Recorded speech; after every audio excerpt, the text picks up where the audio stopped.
Herkese merhaba arkadaşlar, kanalıma hoş geldiniz. Yeni bir videoyla karşınızdayım. Türkiye'nin güzel oyuncusu Ebru Şahin'den yepyeni görüntüler geldi.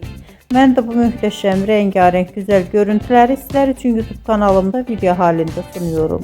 Umarım beğenirsiniz. Arkadaşlar, videomu beğendiyseniz kanalımı izlemeyi ve bildirim butonuna basmayı unutmayın. Şimdilik benden bu kadar olsun. Yeni videomuzda görüşmek üzere. Hoşça kalın, sağlıklı kalın. Umarım videomu sona kadar izleyeceksiniz ve beğeneceksiniz. İyi seyirler.